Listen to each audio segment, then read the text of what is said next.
Yeah, so back again with another Ball of Fire video, and I just want to talk about something different, which is the NBA, but not the NBA, the NBA G League, otherwise just known as the G League. And what I want to talk about is fundamentally the G League needs to separate itself from the NBA teams. And I understand that the players can be called up to play for the NBA teams, but the likelihood of that happening is very unlikely. And it's sad to say, the NBA does not utilize the G League a lot in situations in getting players to come from that league into the NBA. So for me, what I would like to see is a competitive league, not a league that is strung on basically by the NBA. There should be a second league, okay, not as big as the NBA, but a second league that is competitive enough in its nature, with its own individuality, its own sense of identity, vision. Then the teams can still work in partnership and unison with their respective NBA teams. What I don't like is treating the people, or the players, I should say, not people, players, in the G League as somebody who just picked up a basketball and decided to hoop on a court one day. These guys do everything to get there. They are professional athletes. Some of them have travelled across the world and played in many different countries to be where they are. And they end up in the G League because the NBA itself is so competitive. We're talking about, literally, when we say, world's best, the world's best in the NBA.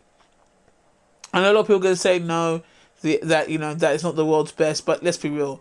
It is, because when you get given contracts that are exceeding and goes into the millions, you're going to get players that who are the world's best.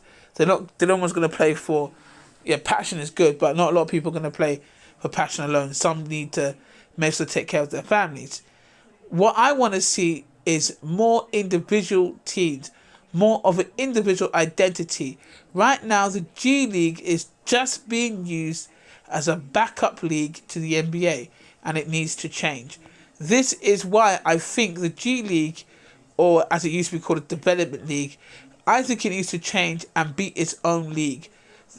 That means, if it's its own league, you can even have NBA having priority over the star players within that season, so they can get them to sign on their books for, if it's for a week, 4 weeks, or a month, or even a year. I think it's better that the G League changes its identity. Because don't get me wrong, the G League is good to watch, but in saying that, no one's going to pick the G League over the NBA, and it's just terrible to hear, because a lot of G League players end up in Europe, end up playing basketball in Europe, and the guys that are in Europe, the way how they play, it's just amazing that they're not even in the NBA sometimes. And it's not of no fault of their own. It's just that the NBA is so stacked with so many people who are talented. Even the bench warmers, they are very, very talented, and they are in the NBA as well. So I don't think that's the problem. I think the problem is notoriety, respect, identity, and a sense of their, ambition for the future. You cannot have an ambitious team. No way. You know what I'm trying to say to you? College basketball has more views and eyes on it than the G League. But yet the G League is a direct route for many young people and many basketball players from overseas, from across the world, and people who didn't make it into the draft to get into the NBA. And yet it's being treated like, like anything. Anyway, that's my thoughts. But tell me what you think. Alright guys, to the next video. Peace.